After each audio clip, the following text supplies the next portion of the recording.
제가 몇 주 전에 그 한평에 나비 축제를 다녀왔습니다. 나비 축제 가는 길에 고창에 청보리밭이 있다고 해서 나도 모르게 그냥 보리밭이라는 노래가 막 나오는 겁니다, 여러분. 생각이 그렇죠.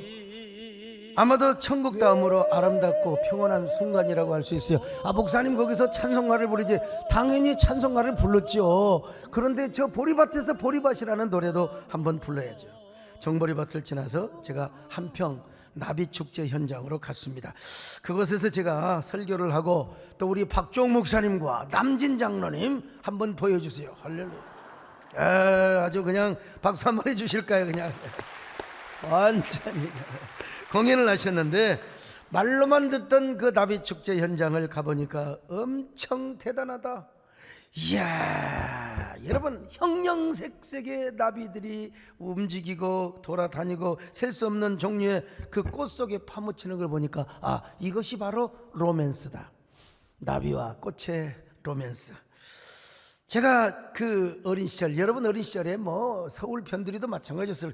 흔해 빠진 게 나비였습니다. 나비요. 하얀 나비, 노랑나비, 호랑나비 할 것 없이요. 얼마나 많았는지 몰라요. 막 무꽃, 유채꽃이 피는 건 막 그냥 거기에만 나비들이 그냥 있었잖아요. 그런데 그 나비들이 한평의 그 하우스 안에 쫙 그냥 그 춤을 추면서 꽃 속에 파묻히는 그 모습을 보니까 이야, 내 어린 시절의 동심으로 돌아가고 어디 천국의 일부에 제가 가 있는 것처럼 느껴졌습니다. 진짜 요즘 나비가 그렇게 많지는 않지 않습니까? 그런데 거기는 막 수천 수만의 나비가 그냥, 우리 회장님 아직 안 갔다 오셨죠? 죽기 전에 한 번은 갔다 와야 할 것입니다. 그래서 이 탐화봉접이라는 말이 있습니다. 벌과 나비는 항상 꽃을 찾아다닌다는 것입니다. 그래서 이런 말이 있잖아요. 파리떼를 몰려들려면은 우리 교회도 막 쓰레기통을 통태 뭐 썩은 그 생선들 이런 것들을 막 쫙 늘어놓으면 파리들이 어디서 그렇게 몰려오는지를 몰라요. 근데 벌과 나비를 불러오려면은 마당에다가 꽃밭을 쫙 해서, 여러분 베란다에 진짜 꽃이 피잖아요. 문 열어놔 보세요. 나비와 벌이 들어온다니까요.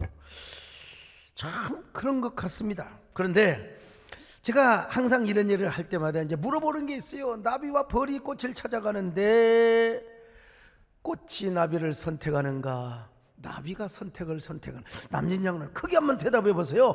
나비가 꽃을 선택해요, 꽃이 나비를 선택합니까? 이게 반드시 이게 함정이 있다는 사실을 알 거예요. 오늘 지금 1부, 2부 예배 때마다 제가 물어봐도 전부 다 얘기하는 거예요. 나비가 꽃을 선택했다고. 그 틀린 말은 전혀 아닙니다, 여러분요. 근데 본질적으로 보면 그렇지 않습니다. 꽃이 나비를 선택하지 아니하고 불러주지 않으면 나비는 날아갈 수가 없어요. 꽃이 벌을 불러주지 않으면 벌은 날아갈 수가 없어요. 꽃이 나비를 향하여 꽃향기를 풍겨주니까 본능적으로 그냥 꽃을 향하여 날아가는 겁니다. 그러니까 꽃이 나비를 선택했다고 대답해도 절대로 틀린 대답이 아닙니다. 우리가 어린 시절에 이런 노래 불렀잖아요. 내가 나비축제 그 현장에서 그 노래를 한번 뽑아댔습니다. 보여줘 보세요. 나비야 나비야 이리 날아오너라. 여러분, 호랑나비 흰나비 할 것 없이요 오라고 꽃이 부르잖아요. 우리 어린 시절에 배웠잖아요. 그러니까 어떻게 해요? 춤을 추며 날아가는 겁니다, 여러분. 제가 나비 축제에 다녀온 후에 제가 이제 나비 시리즈, 제가 시인이잖아요. 야, 나비를 좀 쓰자. 제가 옛날에 그 사군자에 대한 시를 쭉 써가지고 아주 그냥 반향을 많이 일으켰는데, 나비 원 그대가 불러주지 않았으면 나는 날아갈 수가 없습니다. 사람들은 나비가 꽃을 선택한다 하지만 꽃이 나비를 선택한다는 것을 아는 이는 누구일까요? 누구도 나를 불러주지 않았을 때 나를 불러준 당신, 그 이름, 그 빛깔, 그 향기 어찌 있겠어요? 당신이라는 꽃이 있어서 나는 나비가 되었고, 그대라는 꽃 속에 앉아 봄밤의 꽃을 활짝 피웠죠. 아름답지 않으세요? 자, 그러면 제가 여러분에게 묻겠습니다. 여러분이 하나님을 선택했습니까? 아니면 하나님께서 여러분을 선택하셨습니까? 요건 다 아시네 보니까. 여러분, 겉으로 볼 때는 우리가 하나님을 선택했어요. 우리가 기독교를 선택했고 수많은 교회 가운데 여러분이 세대교를 선택한 겁니다. 여러분, 그러나 그렇지가 않아요. 하나님이 우리를 불러주시고 우리를 뭡니까? 콜하지 않으셨으면 여러분, 우리는 교회에 나올 수가 없어요. 우리는 예수 믿을 수가 없습니다. 수많은 종교의 교주가 있지만 여러분이 예수님을 선택한 것처럼 보이지만 하나님께서 여러분을 불러주셔서 여러분 하나님의 자녀가 되었고 오늘 3부 예배에 나온 줄로 믿습니다. 여러분이 세대교에 나오게 된 것도 뭐냐? 하나님의 간섭이 있었다는 겁니다. 그래서 예수님은 이렇게 말씀하셨습니다. 요한복음 6장 44절을 봅니다. 시작. 나를 보내신 아버지께서 이끌지 아니하시면 아무도 내게 올 수 없으니 하나님께서 나를 이끌어주지 않았다면 우리가 예수님께 갈 수 없었다는 이야기입니다. 그러니까 우리가 오로지 하나님의 은혜가 아니면 하나님의 자녀가 될 수가 없어요. 그래서 우리가 이런 노래를 부르지 않습니까? 아, 하나님의 은혜로, 아, 하나님의 은혜로 있을 때 왜 구속하여 주는지 난 알 수 없도다. 내가 믿고 떠지험 내 모든 영광 아시는 주님 늘 보호해 주실 것을 나는 확실히 늘 말씀드리지만 여러분, 저는 목사가 되어서는 안 될 사람입니다. 나보다도 더 훌륭한 스님도 계시고 더 훌륭한 정치인도 있고 그런 사람을 불러다가 목사로 세웠으면 좋았을 텐데 주님 앞에 죄송한 생각이 많습니다. 목사가 되려면 우리 배장룡 장인처럼 키도 차 크시고 춤도 잘 추시고 그래 교인들이 막 따를 거 아닙니까? 저는 비행기를 타도요 스튜어디스가 딱 가서 목사님 어쩜 이렇게 피부가 좋으세요? 잘생겼다는 소리는 하나도 안 했어요. 저 예수 믿을 사람이 아닙니다. 초등학교 다닐 때요 막 성탄절 되면 와서 공책 준다, 크레파스 준다, 여기에 눈이 돌아갈 죄가 아닙니다. 여러분, 양반집 자녀가 어떻게 그런 곳에 눈을 돌리면 되겠습니까? 그런데 그러다가 고등학교를 타지러 갔습니다. 고등학교 2학년 때였습니다. 인류대 많이 보낸다고 막 방학 때도 막 그냥 그 옛날 이런 반 만들라고 막 공부시켰잖아요.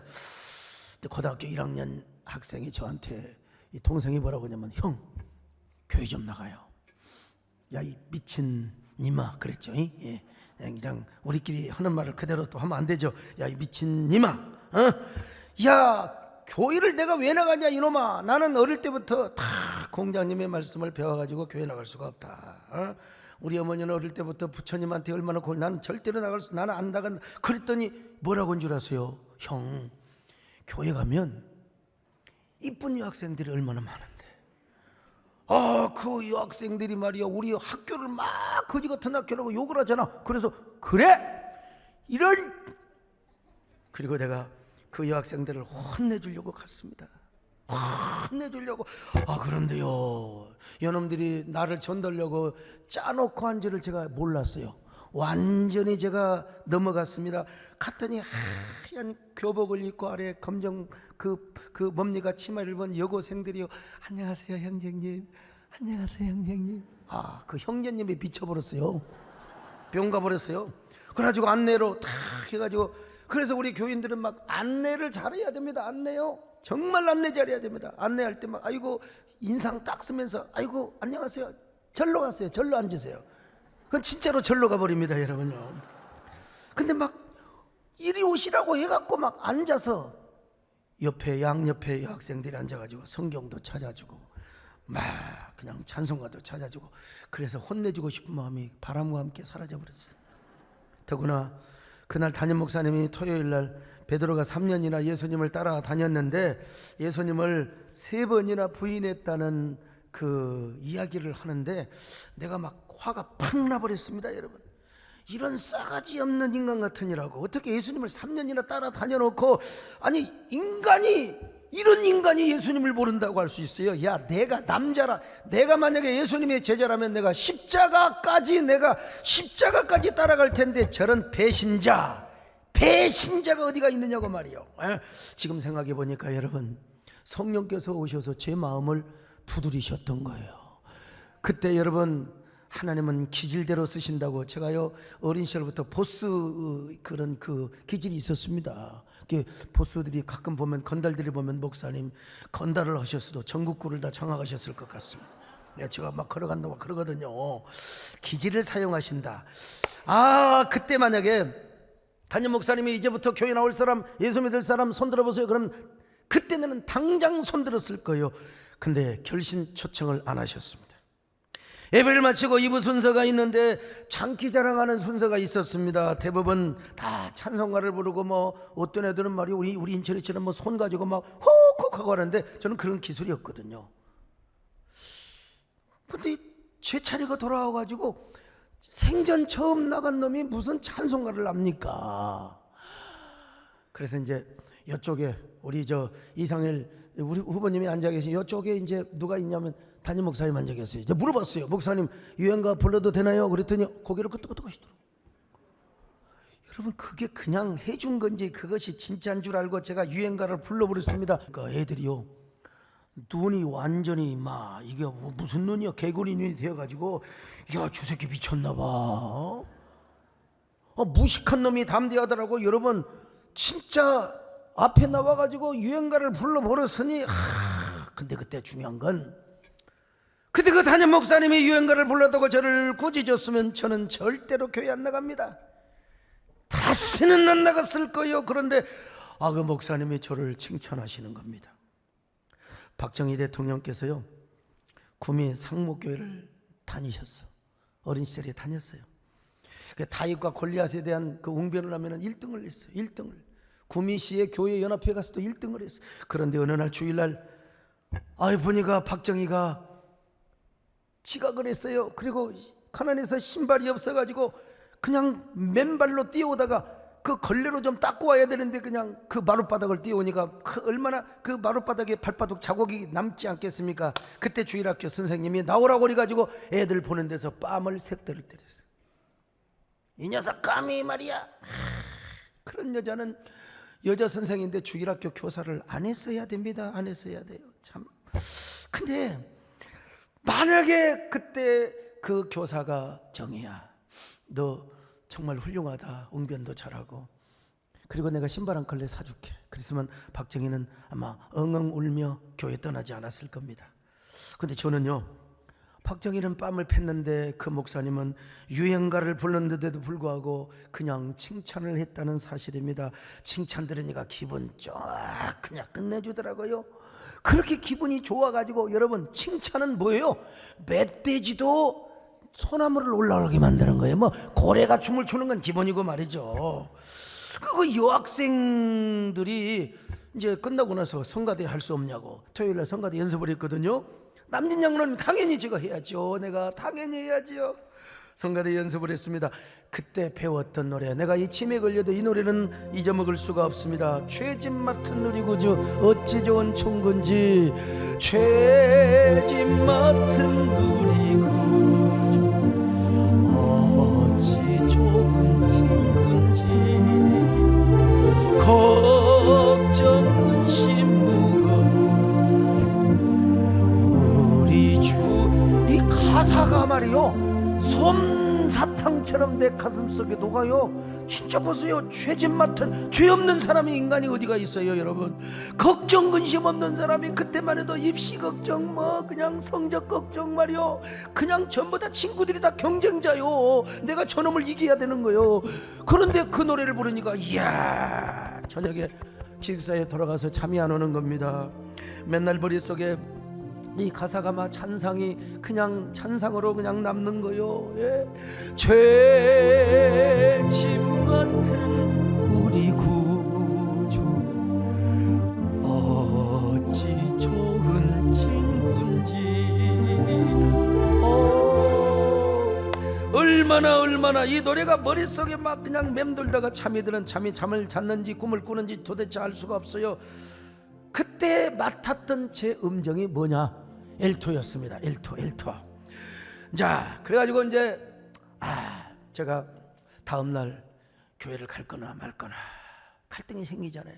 근데 남자가 약속을 있으면 가야죠. 남자가 사나이 대장부가 가서 졸기라도 해야 되잖아요. 근데 제가 교회 딱 가가지고 사나이 대장부가 약속을 지켜야지. 그리고 제가 그 성가대 한 중간 정도 앉아가지고, 여러분 저는 어릴 때부터 사진 찍을 때 꼭 이렇게 찍었어요. 지금도 결혼 주례할 때마다 탁 그러면요, 저기 사진사가 목사님 턱조가리 내리세요.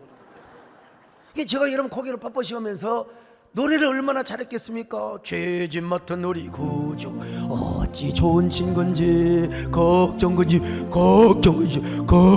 하면서 예? 그랬더니 그 앞에 앉아있는 권사님 집사님들이 와가지고 학생은 그렇게 노래를 잘하냐고, 세상에 처음 나온 사람이 어쩌면 잘하냐고. 그때 사람이요, 칭찬한 사람을 뿅가게 하더만. 뿅가요, 뿅가기 시작했어요. 뿅의 전설이 거기서부터 나온 겁니다, 여러분. 뿅의 전설.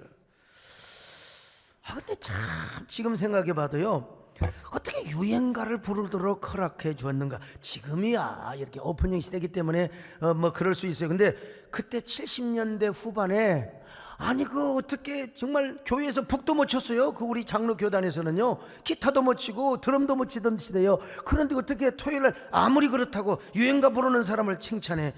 근데 그 목사님이 어떤 분이냐, 역시 서울대학교를 나오신 분, 서울대 농대를 나오신 분입니다. 서울대 농대를 나오신 분이요, 사람이 그릇이 크셨어요. 저를 그 영상 한번 인터뷰를 몇 년 전에 오셔서 한번 얘기했잖아요. 자, 한번 보여주세요. 제가 처음 갔을 때 진짜 베드로가 3번 부인하는 내용의 설교하신 게 기억나세요? 그러면 기억나죠. 근데 괜히 기억난다고 하신 거 아니죠? 아니요. 그날 왜 기억이 나냐면 우리 도 목사님이 그때 학생 때니까 와가지고 그날 이 유행가를 부르는데 한쪽 다리를 앞으로 내밀고 떨면서 유행가를 부르는 그것이 기억이 다 나요. 그래서 그러면 그때 오동립이라는 것도 기억이 나세요? 그러면 내가 그 칭찬을 해준 것은, 만약에 이 학생이 교회에 이제 처음 나왔는데 만약에 야단을 친다고 하면은 그 다음부터 절대로 안 나올 것 같아. 또 모습을 보세요. 나올 사람인가 안 나올 사람인가.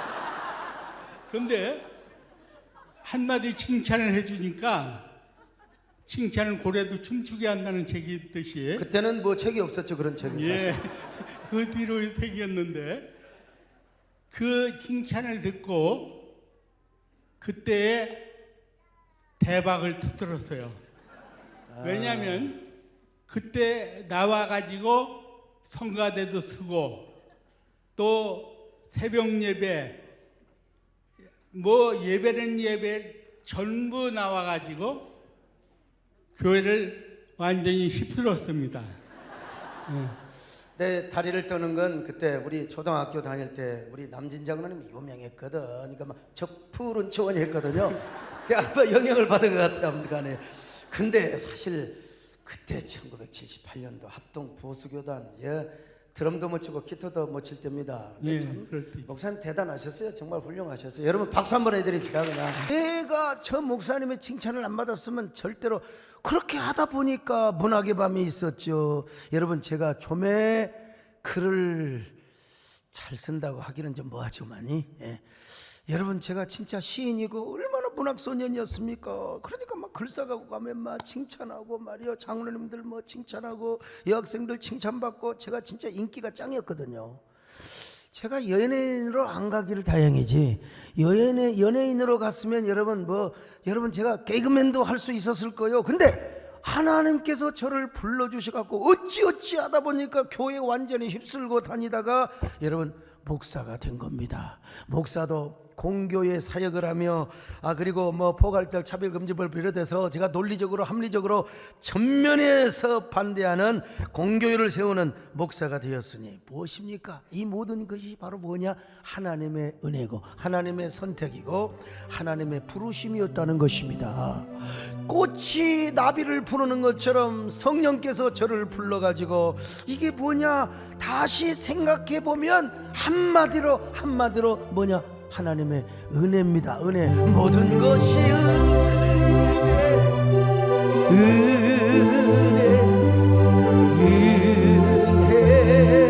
하나님 은혜. 내 삶에 당연한 것 하나도 없었던 것은 모든 것이 은혜였어.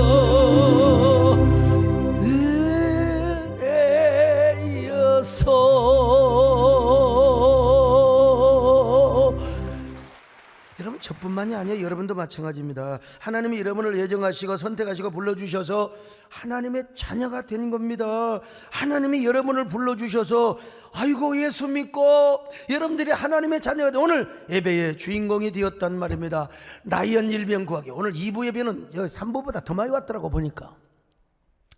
그래서 오랜만에 오신 여러분들도 무엇입니까? 역시 하나님의 은혜고요. 오늘 여러분 이 사실을 본문에서도 말씀하고 있습니다.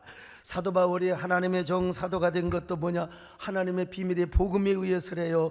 골로새서 1장 25절로 26절을 같이 봅니다. 시작. 내가 교회의 일꾼 된 것은 하나님이 너희를 위하여 내게 주신 직분을 따라 하나님의 말씀을 이루려 함이니라. 이 비밀은 만세와 만대로부터 감추어졌던 것인데 이제는 그의 성도들에게 나타났고. 오늘 여러분 이 비밀의 은혜 그리고 예정의 비밀을 이야기하니까 나도요 눈물이 실큼실큼. 나는 목사가 안 되었으면 무엇이 되었을까? 저는 아마요 야행성이기 때문에 사업을 했으면 밤무대 사업을 했을지도 몰라요. 호텔 경영을 했을지. 왜냐면 저녁에는 막 그냥 얼마나 인텔리전스 몰라요 그냥.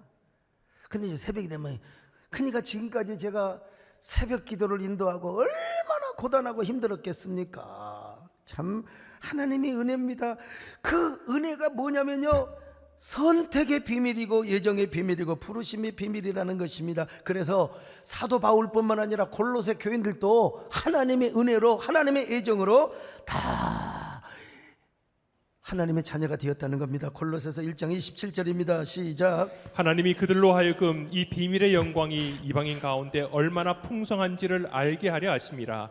이 비밀은 너희 안에 계신 그리스도시니 곧 영광의 소망이니라. 자, 여러분 이 사실을 에베소서에서는 좀 더 구체적으로 웅대부비하게 표현하고 있습니다. 에베소 1장 3절로 5절입니다. 찬송하리로다. 하나님 곧 우리 주 예수 그리스도의 아버지께서 그리스도 안에서 하늘에 속한 모든 신령한 복을 우리에게 주시되 곧 창세전에 그리스도 안에서 우리를 택하사 우리로 사랑 안에서 그 앞에 거룩하고 흠이 없게 하시려고 그 기쁘신 뜻대로 우리를 예정하사 예수 그리스도로 말미암아 자기의 아들들이 되게 하셨으니. 1장 8절로 9절도 계속 연속합니다. 읽어보시겠습니까? 이는 그가 모든 지혜와 총명을 우리에게 넘치게 하사 그 뜻의 비밀을 우리에게 알리신 것이요 그의 기뻐하심을 따라 그리스도 안에서 때가 찬 경륜을 위하여 예정하신 것이니. 예정했다 이 말입니다. 예정했어요. 그러니까 한마디로 말해서 내가 교회를 가서 베드로 설교를 듣고 또 가서 유행가를 보고 이거 1년의 과정이지만 이 모든 것이 뭐냐? 하나님의 애정 안에 있었다는 겁니다. 그리고 너는 어쩔 수 없어. 너는 어디 다른 길로, 너는 사업 정치 할 수 없어. 너는 목사가 돼야 돼. 하나님의 애정을 해놨다는 겁니다, 여러분요. 기분 좋으라고 하는 거죠. 가끔 국회 설교로 가면 그런 얘기를 합니다. 우리 기독교 정치인들이 소 목사님이 국회 왔으면 판도가 달라질 것이라고. 그게 이제 입서비스죠. 그런데 또 우리 남진장은 그렇습니다. 소 목사님이 연예계에 왔으면 우리가 설 자리가 없다고. 그 입서비스 너무, 비행기도 너무 태워도 안 됩니다. 그 진실성이 없다는 걸 제가 다 압니다. 근데 여러분요, 사도 바울은 이렇게 부르심을 받고 하나님의 사도가 된 사도 바울은 이제 어디를 가든지 복음을 전하는 겁니다. 복음을 전하는 거예요. 예수 그리스도라는 꽃의 향기를 전하고 가르치고 다니는다 이 말입니다. 골로새서 1장 28절 봅니다. 시작. 우리가 그를 전파하여 각 사람을 권하고 모든 지혜로 각 사람을 가르침은 각 사람을 그리스도 안에서 완전한 자로 세우려 함이니. 근데 기가 막힌 게 말이죠. 우리가 어떻게 이제 사역을 감당하고 사명을 감당하느냐? 자, 이런 신비가 어디가 있습니까? 여러분 그렇잖아요.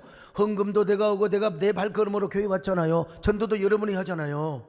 그럼 인간적으로 볼 때는 내가 하나님을 선택하고 내가 교회를 선택하고 내 결단으로 전도하고 헌신을 하는 거예요. 오늘 헌금도 마찬가지입니다. 그런데 바울이 얼마나 기가 막힌 얘기를 하고 있느냐?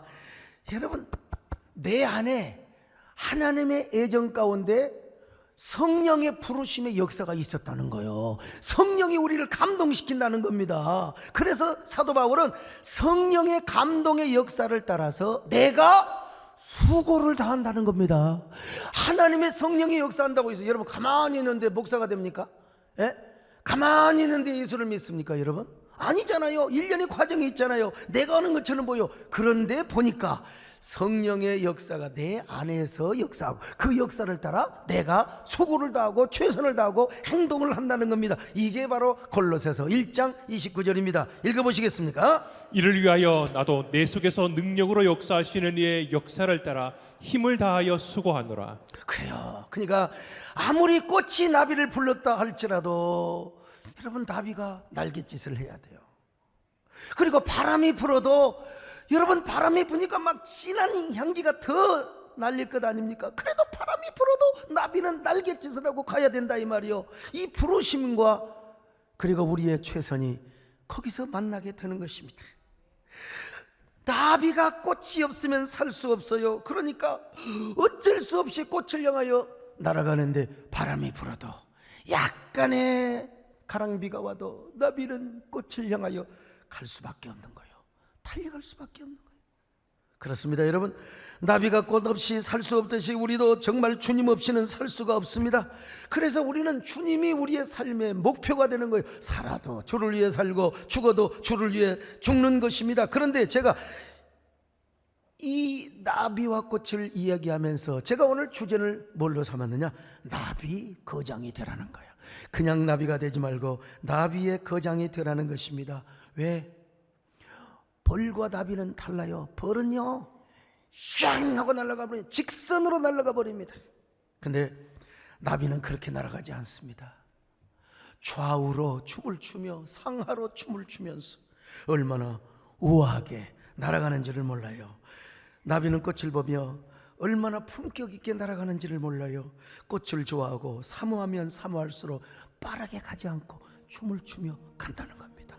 품격 있게 간다는 겁니다. 자, 제가 나비 2C를 썼습니다. 당신을 아무리 사모하여도 빠르게 날아갈 수 없습니다. 그대가 손짓하여 부른다 하여도 직선이 아닌 곡선으로, 재촉이 아니라 그리움으로 당신을 향해 춤추며 날아가도록 기다려주세요. 나는 그대를 향하여 춤을 추지 않고는 날아갈 수 없거든요. 당신도 직선으로 달려오지 마시고 망설이고 주저하고 서성이다가 끝끝내 지울 수 없는 그리움 하나 품고 나비처럼 춤추며 날아오세요. 여러분, 내가 봐도 아름다운 시입니다. 이게 나비와 꽃으로 시작했다가 결국 사랑하는 사람으로 관계를 승화시켰어요. 그뿐입니까? 나비는 춤만 추며 날아가지 않습니다. 나비가 꽃들에게 꽃을 피우며, 여러분, 꽃을 피우기 위해서 춤을 추며 날아갑니다. 언젠가 제가 책을 한 권 썼는데요, 꽃을 피우는 건 꿈꾸는 나비라. 꿈꾸는 나비가 꽃을 피운다는 신념을 가지고 너울거리며 날아갑니다. 나비의 확신입니다. 그래서 나비의 3 한번 들어보세요. 그대를 꽃피게 하는 것은 꿈꾸는 나비라는 사실을 아시는지요? 꿈없이 잠든 밤 없고 꿈없이 깨어난 아침이 없는 꿈꾸는 나비가 봄을 오게 한다는 사실을 아시나요? 흐린 별빛 하나로 아침이 오고 꽃송이 하나로도 봄이 오며 나비의 날갯짓 하나로 태풍이 불고 온 천지에 봄이 오게 한다는 것을 아시나요? 아시나요? 그래서 오늘 우리도 한 마리 나비가 되자. 아니, 나비 거장이 되자는 것입니다. 나비 거장이 되어서 예수 그리스도 안에서 믿음의 꽃을 피우고 사명의 꽃을 피워야 됩니다. 자, 그러면 어떤 사람이 나비 거장이 되는가? 첫째로 모든 것이 하나님의 은혜임을 알고, 은혜가 또 나옵니다. 여러분, 하나님의 은혜임을 알고 남을 함부로 비난하지 말자는 것입니다. 여러분, 벌은 건들면 바로 쏴버려요. 그리고 죽어요. 나비는 그렇지 않습니다. 우리가 어렸을 때 나비 잡으러 가요. 나비가 그냥 도망가던가요? 춤을 추며 도망갑니다. 도망갈 때도 춤을 춰요. 그리고 나비를 잡았다? 그럼 나비가 막 이놈아 저놈아 그런 소리 해본 적이 없어요. 나비는요, 그냥 그렇게 있다가 다시 날려주면 욕도 하지 않고, 이건 제 해석입니다, 춤을 추며 너울거리며 막 하는 거예요. 참 잠자리와도 다릅니다. 나비는요, 언제나 춤을 추며 날아가는 그 모습이요. 오늘날 똑같이 예수를 믿어도요, 어떤 사람은 미움과 시기와 달투, 이 질투로 신앙생활하는 사람이 참 많습니다. 예수를 믿어도요, 주님보다는 뭔가 자기 사상, 자기가 생각한 그 이념, 이런 것들이 앞서요. 그러니까 그런 사람은 무조건 나하고 안 맞으면 공격부터 하는 거야. 욕부터 하는 겁니다, 그냥. 그리고 쓸데없이 남을 경쟁의 대상으로 삼고 미움의 대상으로 삼고 말이죠. 여러분, 이런 사람 뭐냐? 예수 믿어도 벌 같은 사람이요.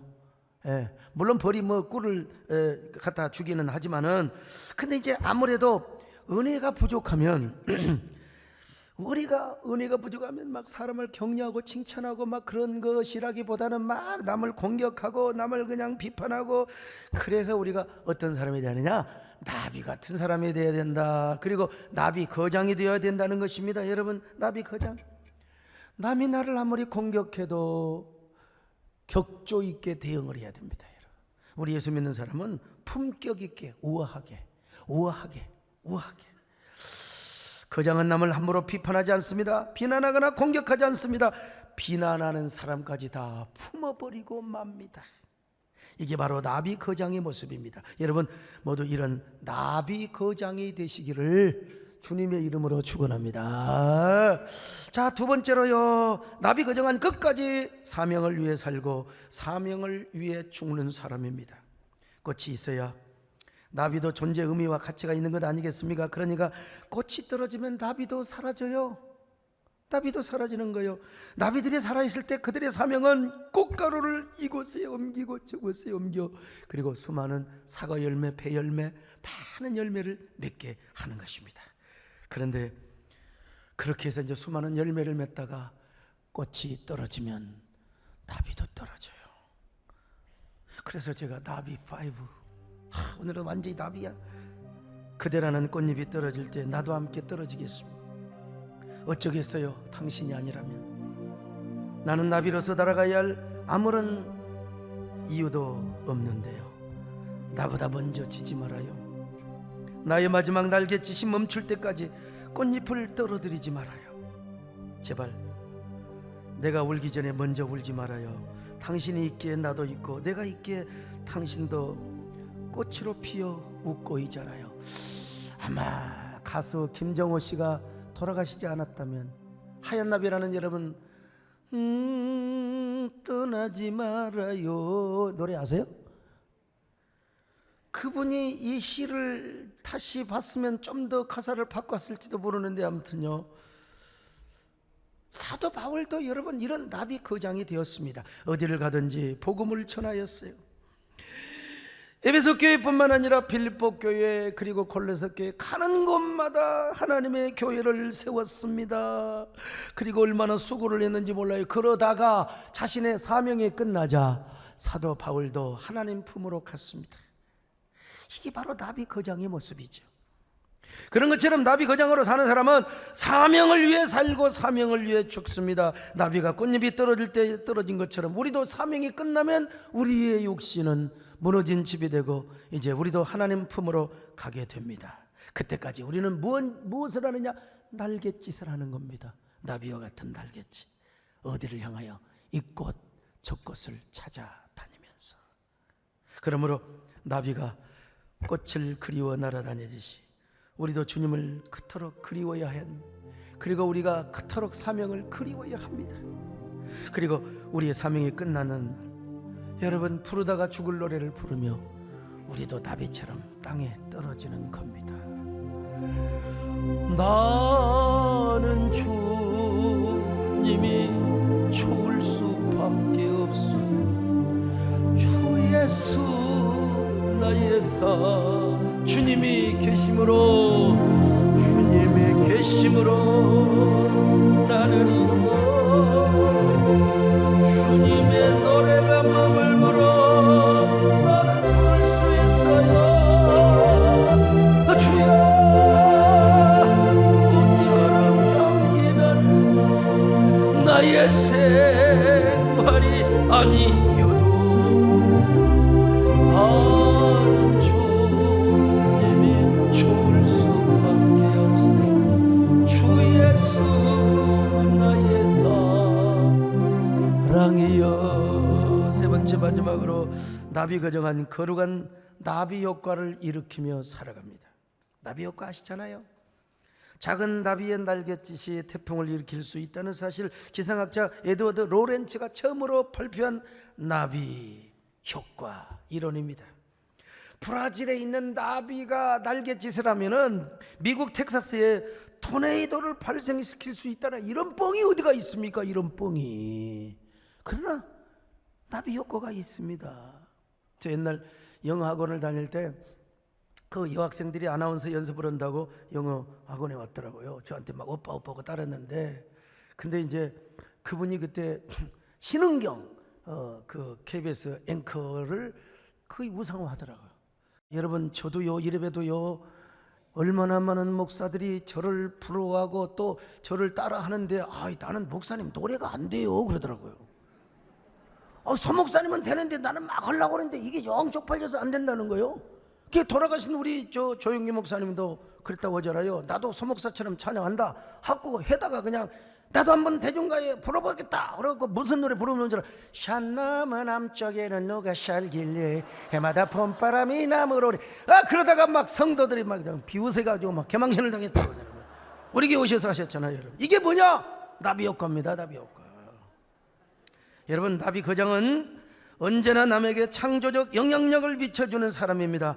예수 믿는 사람도 두 종류가 있는데요. 한 사람은 맨날 자기만 시험 든 게 아니라 남도 시험 들게 하는 거예요. 근데 여러분 진짜 은혜 받은 사람은 뭐냐? 나만 은혜 받는 게 아니라 남도 은혜를 끼친다 이 말입니다. 말도 언제나 은혜스럽게. 나 이쪽 보고 합니다. 은혜스럽게. 예? 언제나 행동도 은혜스럽게. 예. 왜 그런 줄 아세요? 내 안에 은혜가 가득하면 그렇습니다. 이 사람이 뭐냐면 나비 거장이에요. 나비 거장이 되어야 나만 은혜를 끼치는 게 아니라 다른 사람도 복을 받고 다른 사람에게 은혜를 끼치는 사람이요, 다른 사람에게 이런 면에서 모델링이 되는 사람입니다. 여러분 이런 나비 거장이 되시기를 바랍니다. 이런 사람은 여러분 고난 중에도 여러분 찬송을 합니다. 그게 뭔 줄 아세요? 은혜의 힘입니다. 오늘 은혜가 나와서 어쩔 수 없어요. 내가 실패해서도 찬송할 수 있으면 은혜의 힘입니다. 할렐루야. 은혜가 되면 아멘 하세요. 내가 고난 중에도 찬송할 수 있음 은혜의 힘입니다. 찬송할 수 있음 은혜의. 잘 나갈 때도 겸손해야 됩니다. 내가 형통 중에도 겸손할 수 있음 은혜의 힘입니다.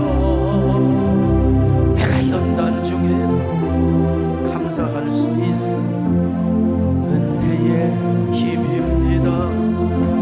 주님의 은혜가 내 안에 들어오면 나는 날마다 기뻐집니다. 은혜 위에 은혜가 더하여질수록 오직 주님만 바라. 자 우리 함께 주님의 은혜가 후렴을 가슴에 손을 얹고 기도합니다. 주님의 은혜가 내 안에 들어오면 나는 날마다 기뻐집니다. 자 할렐루야. 우리 김창준 장로님처럼 이렇게 아주 그냥 어린애처럼 주님만 봐. 자 하나님 나는 어떤 사람입니까? 나는 어떤 사람입니까?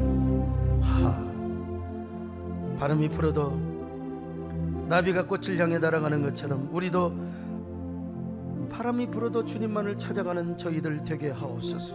언제나 나비 효과를 일으키는 저희들 되게 하여 주옵소서. 함께 1분 동안만 묵상으로 기도하겠습니다.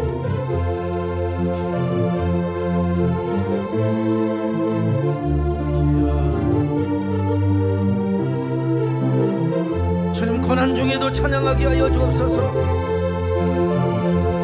역경 중에도 찬양하게 하옵소서. 우리한테 은혜의 힘이 가득하게 하여 주시옵소서. 은혜의 힘이 가득하게 도와주시옵소서. 우리 아버지 감사합니다. 은혜의 힘이 가득하게 주님 도와주시고 역사해 주시기를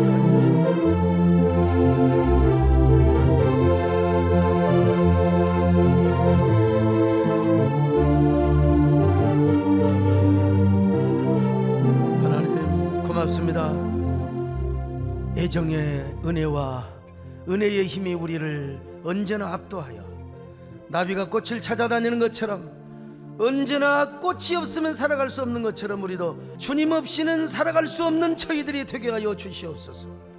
주님 없이는 살아갈 수 없는 저희들 되게 하여 주시기를 바라오며 예수님의 이름으로 기도 올리옵나이다. 아멘.